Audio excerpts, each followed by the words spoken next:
Bonsoir, je vous propose de retrouver ce soir le cardinal André XXIII, archevêque de Paris, tout juste réélu président de la Conférence des évêques de France. Bonsoir Éminence. Bonsoir. Vous venez donc d'être élu pour un mandat de 3 ans. Est-ce un motif de satisfaction pour vous, une surprise ? Oh, ça n'est ni une surprise, ni une satisfaction particulière.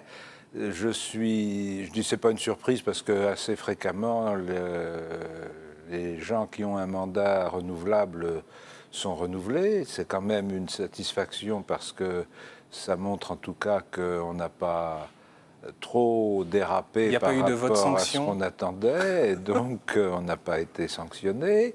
Et ça manifeste la confiance de mes confrères, ce qui est toujours réconfortant. Quel est l'état d'esprit au sortir de ces 5 jours et demi de travaux en assemblée plénière à Lourdes? Quel est l'état d'esprit du corps épiscopal français? Je crois qu'il est très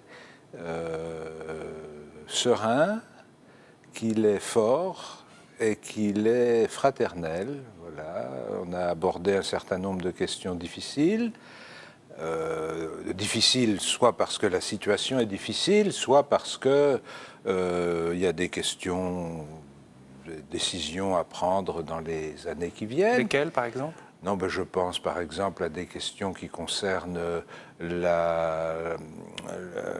l'implantation des communautés chrétiennes dans le territoire rural, par exemple, une question très difficile.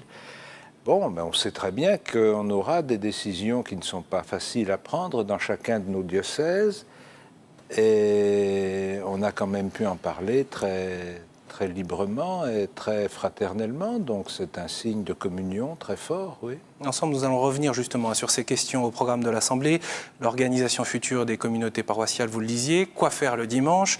Il y a cette question de l'écologie, nous parlerons également de la famille, comment l'Église peut-elle la soutenir, mais on peut être surpris par votre introduction, Éminence, de dire le corps épiscopal se sent fort et serein, oui, alors qu'on a plutôt l'image d'une Église en difficulté en France, en crise. Quelles difficultés ? Les difficultés justement, notamment, de faire face à des ressources humaines en termes de prêtres qui sont en forte diminution, des questions de fond sur sa parole et sa manière d'annoncer l'Évangile. Mais ce que on pourrait faire une liste ce que longue. Nous montre l'expérience précisément à travers l'histoire de l'Église, c'est que, en commençant par Saint Paul, c'est que notre véritable force et notre véritable capacité d'affronter les situations, ça n'est pas notre force sociologique, c'est la force de Dieu. Et donc, comme Saint Paul le dit dans une de ses épîtres, si je devais me glorifier, je me glorifierais de mes faiblesses, parce que c'est quand je suis faible que je suis fort. Et donc, nous sommes faibles, nous sommes dans une situation qui est souvent difficile, qui est marquée par des difficultés démographiques, par des difficultés aussi de participation des chrétiens à la vie de l'Église, enfin beaucoup de questions, mais ces questions-là ne nous désarçonnent pas. Vous avez évoqué cette question de l'avenir des communautés. Ce dossier a été l'objet d'un travail sur de longs mois. L'année dernière, vous évoquiez le fait que cette discussion avait pu permettre aux évêques de prendre la parole, de briser un tabou d'une certaine manière sur l'avenir et sur les anxiétés, peut-être aussi de dépasser la culpabilité de n'avoir pas su ou de n'avoir pas pu maintenir une Église plus présente. Aujourd'hui, on en est où? Et quelles sont les perspectives tracées pour l'avenir?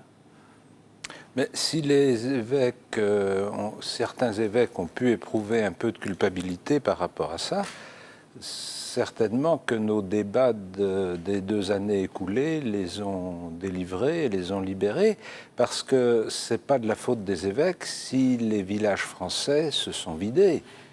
C'est une évolution de la société. Là où il y avait des assemblées dominicales de 300 ou 400 personnes, il y en a aujourd'hui de 10 ou 15 personnes. Donc, à moins qu'on décide qu'il faut un prêtre pour 15 personnes, il faut bien accepter que les choses se passent autrement. Et ça, ce n'est pas de la faute des évêques, c'est la situation de la population française qui a changé. C'est aussi une répartition différente des pôles de vitalité. Je veux dire que il y a 50 ans, un village de 500 habitants vivait pratiquement en autarcie, avec ses fêtes, ses mariages, ses liens familiaux, tout ça se déroulait dans un périmètre très restreint. Aujourd'hui, les lieux de vie, les lieux d'activité, les lieux de travail, les lieux de sport, les lieux de loisirs, les lieux de soins sont tous regroupés quelque part, ou en tout cas sont accrochés à des pôles d'existence qui ne sont pas à l'échelle de 500 habitants. Et donc ça veut dire que s'il y a un pôle vivant de l'Église, il ne va pas se trouver dans un hameau. Il va se trouver dans un bourg, une petite ville, un chef-lieu de canton, où il y a une école, où il y a un collège, où il y a des grandes surfaces, où il y a médecins, pharmaciens, etc. Bien. Et c'est là que les choses vont prendre corps. Et c'est là aussi que la communauté chrétienne est appelée à se rassembler. Donc il y a des transformations à accepter d'une certaine manière. Bien sûr, oui, une transformation de notre société qui est inéluctable. Et comment les chrétiens doivent-ils s'adapter en France pour suivre ces transformations et continuer la mission de l'Église? Eh bien, d'abord en étant convaincus que s'ils sont chrétiens, c'est pour prendre leur part de la mission de l'Église, et non pas pour s'approprier l'Église pour leur confort spirituel. C'est-à-dire? C'est-à-dire que l'Église n'est pas faite simplement pour nous apporter ce dont on a envie et ce dont on a besoin au moment où on en a envie et au moment où on en a besoin. Elle est faite pour annoncer l'Évangile au monde entier. Et donc, le principe de base de l'Église, c'est d'appeler des gens pour faire quelque chose. C'est pas de se laisser appeler par les gens pour venir leur servir l'Eucharistie à domicile. Donc c'est une critique? Non, ce n'est pas une critique, c'est simplement rappeler la règle de fonctionnement de l'Église. Je ne dis pas, je comprends très bien qu'il y a des gens qui ne peuvent pas se déplacer, qu'il y a des gens qui sont malades, qu'il y a des gens qui sont âgés, etc. Et que nous devons tout mettre en œuvre avec les chrétiens pour assurer une proximité de prière, d'apporter l'Eucharistie à domicile, visiter les malades, tout ça c'est tout à fait nécessaire, il faut le faire. Mais enfin, l'Église a une mission qui est d'annoncer l'Évangile au monde. Et pour ça, il faut des laïcs qui soient capables de le faire, qui soient aptes à le faire, si je puis dire. Il faut que tout le monde soit mobilisé selon ses moyens et selon ses ressources. C'est évident qu'une famille qui a 3-4 enfants, dont les 2 époux travaillent, a moins de temps disponible qu'un jeune retraité qui se trouve tout seul ou un couple de retraités qui ont tout leur temps devant eux. Donc ça, c'est un appel aux retraités à s'engager. C'est-à-dire qu'il faut que chacun apporte ce qu'il peut apporter. On aurait une vision trop cléricale en France, c'est-à-dire d'attendre tout du prêtre ou du curé? Bien sûr, oui. Et les prêtres, les fidèles ont une vision trop cléricale, c'est-à-dire qu'ils attendent toujours que ce soit le curé qui décide ou qui se mette au travail. Et les curés ont une vision trop cléricale, c'est-à-dire qu'ils sont trop souvent complices de cette attente, pas par vice, pas par volonté de s'approprier les choses ou de prendre le pouvoir, mais parce qu'ils ont été formés à la générosité de l'action et qu'ils se démènent et qu'ils sont de bons pasteurs. Ils font tourner les choses, ils animent. Bon, quelquefois, il vaut mieux animer un peu moins et faire travailler un peu plus. Vous remettez en question la formation des prêtres en France, ou du moins cette question du dossier sur l'avenir des communautés interroge la manière dont on forme les prêtres au séminaire aujourd'hui? Non, ça interroge surtout la manière dont on fait communauté. C'est-à-dire, est-ce que vraiment on développe une pratique continue d'une réflexion commune dans une communauté chrétienne qui se met en place depuis un certain nombre d'années avec les conseils pastoraux. On sait que les relations prêtres-laïcs ne sont pas toujours évidentes, pas toujours simples, pas toujours faciles à établir. C'est jamais très facile, mais c'est justement pour ça qu'il faut y consacrer de l'énergie, mettre en place des conseils pastoraux, des équipes d'animation pastorale, où on va progressivement s'habituer à ce que ce ne soit pas simplement le curé qui décide et puis qui réalise. mais où il y a une délibération commune, ce qui se fait dans un certain nombre de diocèses. Est-ce que les évêques ont pris des décisions pour un modèle type Non, nous n'avons pas de modèle pour une raison très simple, c'est qu'il ne peut pas y avoir de modèle type entre des grandes agglomérations urbaines que nous connaissons à plusieurs centaines de milliers d'habitants. Je signale quand même que pour ne serait-ce que l'Île-de-France, nous sommes 8 départements à plus d'1 million d'habitants. Marseille, Lyon, Bordeaux, enfin il y a beaucoup d'endroits, Strasbourg, beaucoup de diocèses qui sont à plus d'1 million d'habitants. Et puis des diocèses ruraux où il y a de petites villes où pratiquement tout le monde se connaît, enfin en tout cas beaucoup de gens se connaissent, et un territoire rural considérable. Il ne peut pas y avoir un modèle unique pour tout ça, mais on peut avoir des références communes. Ce n'est pas parce qu'on n'a pas un modèle unique qu'on n'a pas des références communes. Alors en quelques mots, ces références la référence commune, elle est simple, c'est la communion au Christ dans le partage de la parole de Dieu, dans la vie sacramentelle, donc le rassemblement eucharistique comme foyer d'énergie de la vie chrétienne et point de départ de la mission. On est appelé à l'Eucharistie et on se déplace, on va pour célébrer l'Eucharistie avec les autres. Voilà. Et puis la mission qui découle de la communion au Christ et qui nous envoie dans tous les azimuts. Je m'arrête un instant sur le dimanche, parce que c'est précisément l'un des autres dossiers. Quoi faire le dimanche? Je peux le résumer de la manière suivante. Quelles sont les réflexions ou les travaux qui ont été menés au cours de ces 5 jours et demi, puisque ça fait partie des dossiers qui sont nouvellement ouverts au cours de cette assemblée? Oui, on a commencé à travailler, ça ne s'est pas terminé, mais enfin il y a déjà quand même des grandes orientations. La préoccupation des évêques, quelle est-elle? Qui se dessinent. La première préoccupation, c'est que le dimanche soit vraiment le dimanche. C'est-à-dire que c'est le jour du Seigneur, et c'est ce jour-là... Et pas celui du foot, oui. Oui, et c'est pas le lundi, et c'est pas le mercredi. C'est ce jour-là que les chrétiens se rassemblent pour faire mémoire de la résurrection du Christ. Et il faut que ce rassemblement vraiment collecte les chrétiens dispersés, les réunisse, et les réunisse pour quelque chose de fort et de vivant. Donc, il faut qu'il y ait la masse critique, il faut qu'il y ait suffisamment de monde, suffisamment de gens motivés, pour que ceux qui sont un peu plus fatigués ou un peu moins motivés soient emportés par le mouvement. Autrement dit, il faut rassembler. Il faut mieux pas éparpiller, il faut rassembler, oui. Il faut développer les signes de fête, car le rassemblement dominical est une fête, et il faut réapprendre dans une autre culture que celle qui était la culture des villages d'autrefois, il faut réapprendre les signes de fête, même pour ceux qui ne vont pas à la messe. Qu'est-ce que c'est que le dimanche pour quelqu'un qui ne va pas à la messe?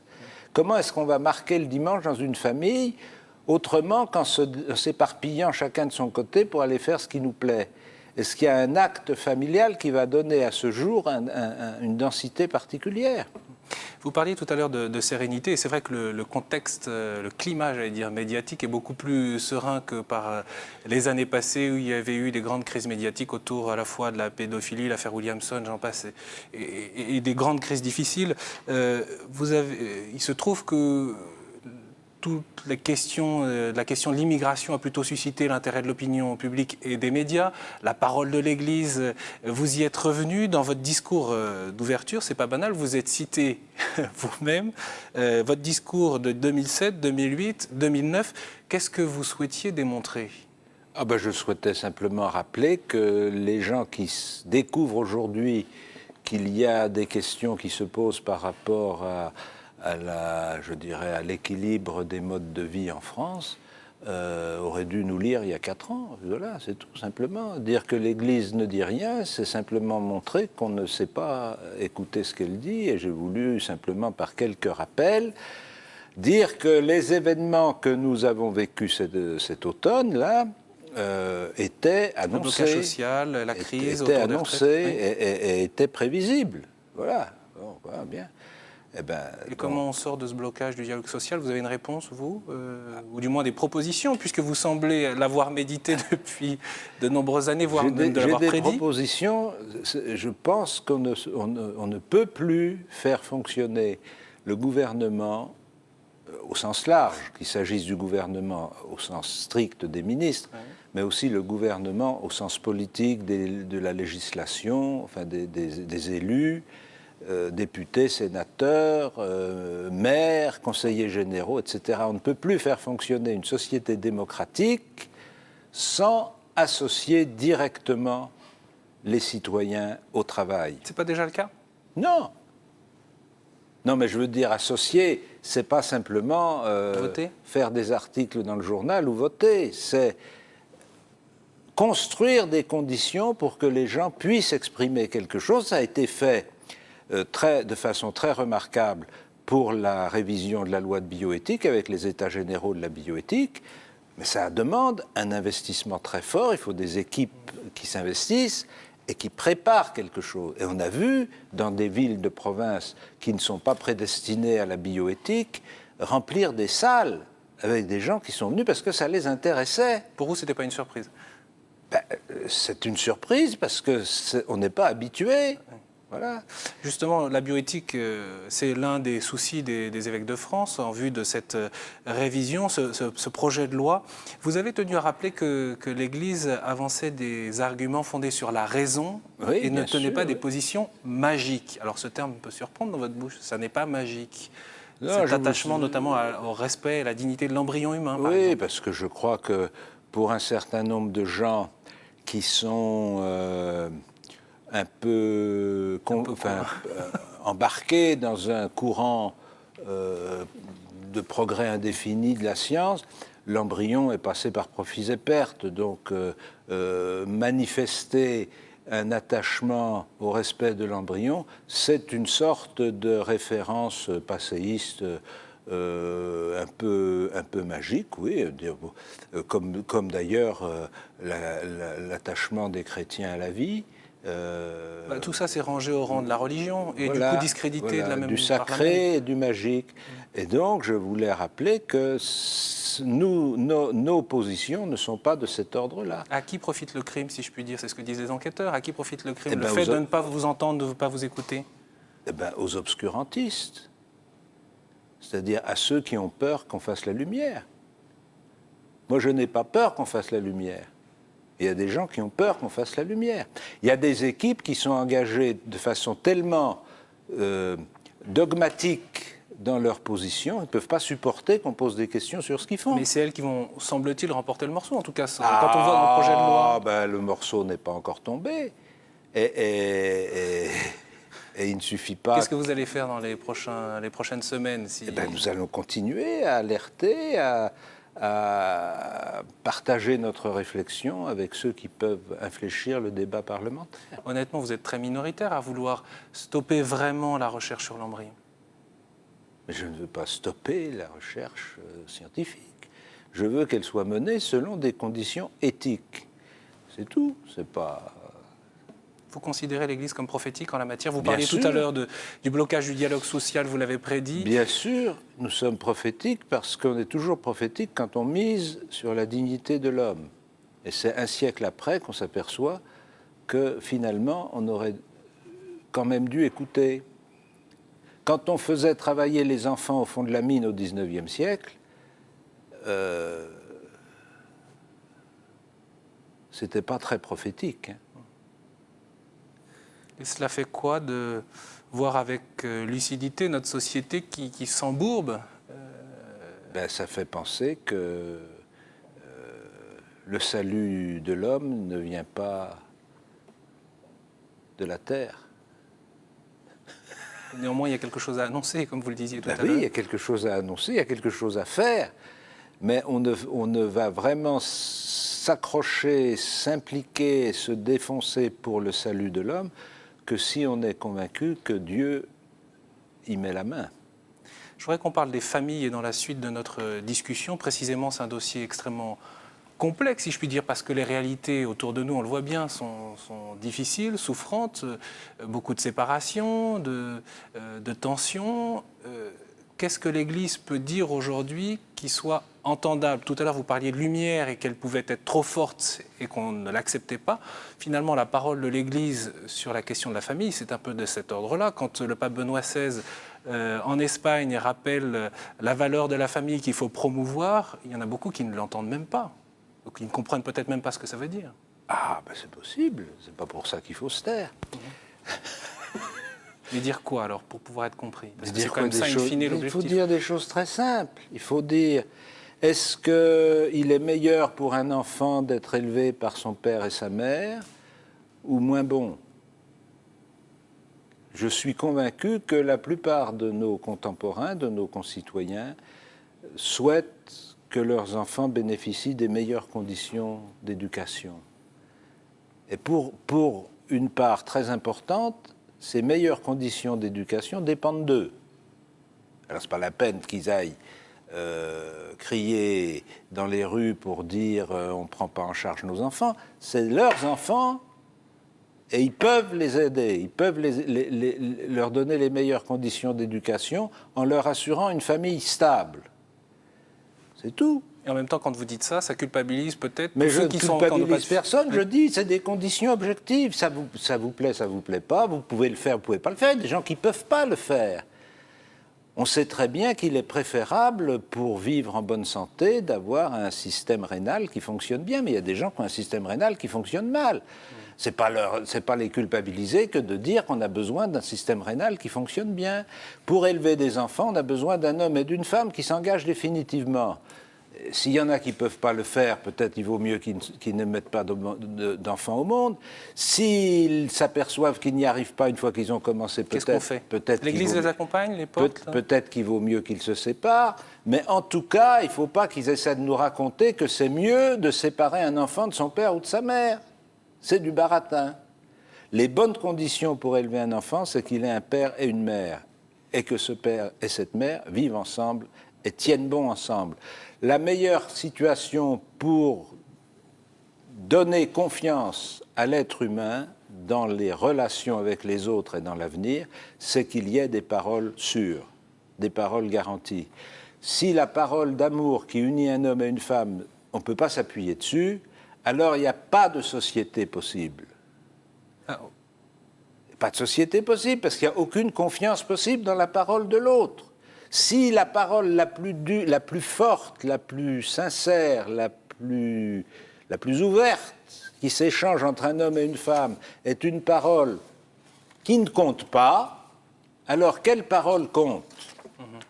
Alors si aucune parole compte, quelle société peut se construire? Est-ce que ce n'est pas précisément l'impasse dans laquelle on se trouve aujourd'hui, la perte de confiance, l'anxiété? Eh bien, c'est bien pour ça qu'il est important qu'on rappelle qu'il y a des bonnes conditions pour vivre l'amour humain et pour éduquer des enfants. Et c'est là où les chrétiens peuvent intervenir pour témoigner? Mais pas seulement les chrétiens, tous les gens qui ont un peu de bon sens.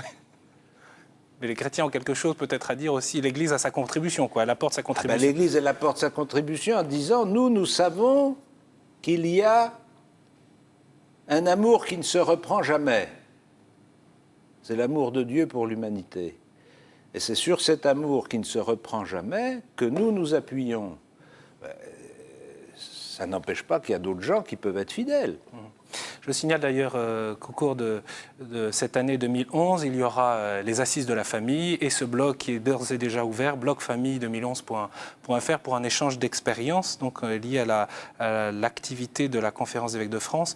Un mot sur l'écologie, mais en une minute, ce qui est une minute beaucoup trop réductrice, mais ça fait partie des dossiers. Je voudrais quand même qu'on ne l'élude pas de notre entretien, Monseigneur. Qu'est-ce que vous voulez que je vous dise? Vous travaillez sur cette question-là pour pouvoir...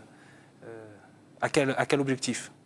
Parce que l'humanité est responsable de l'évolution du monde. Le monde a été confié à l'homme pour qu'il le fasse prospérer. Et il doit assumer cette responsabilité. Ce n'est pas pour autant qu'il faut que l'homme soit perçu comme l'ennemi du monde. Et que le monde serait beau s'il n'y avait pas d'homme dessus. Mais à quoi il servirait? Alors, l'écologie, ça n'est pas chasser l'homme pour faire survivre la planète, mais c'est transformer la manière de vivre pour que l'homme rende la planète plus belle. Je signale la sortie de votre livre Prier, pourquoi, comment chez Pocket. C'est un petit, voilà, pour prolonger notre entretien. Mais le mot de la fin, c'est une pensée pour les chrétiens d'Orient. Des blessés irakiens ont été transférés cette semaine en France, en début de semaine, pour être soignés. De quelle manière vous souhaitez manifester ce soutien aux Irakiens et plus largement aux chrétiens orientaux? Et qu'est-ce que vous attendez de la France et du gouvernement? Alors, notre première préoccupation, c'est d'abord de ne pas oublier les chrétiens d'Orient, surtout du Moyen-Orient, de ne pas oublier les communautés chrétiennes du Moyen-Orient, de les porter dans notre prière, dans notre information, dans la manière de parler, et, quand c'est possible, en vérifiant que c'est utile, d'aller les voir pour manifester qu'ils sont chez eux. Et j'attends des pouvoirs publics qu'ils fassent le nécessaire pour que les droits de l'homme soient appliqués dans des pays qui ont signé la Convention universelle des droits de l'homme. C'est-à-dire en Irak, que peut faire la France en Irak? Partout. Il paraît qu'on a maintenant des vols réguliers avec Bagdad, ça devrait permettre de communiquer. C'est étrange que ça soit déclenché juste au même moment. Parce que notre sens des responsabilités qui consiste à accueillir les blessés de Bagdad ne nous fait pas oublier le tiroir caisse quand même. Hein. Donc il faut que les chrétiens puissent rester chez eux et les aider, les soutenir. Cardinal André 23, un grand merci. Je rappelle que vous êtes archevêque de Paris et que vous venez d'être réélu président de la Conférence des évêques de France. Merci pour cet entretien que vous pouvez retrouver bien sûr sur notre site internet www.ktotv.com. Merci.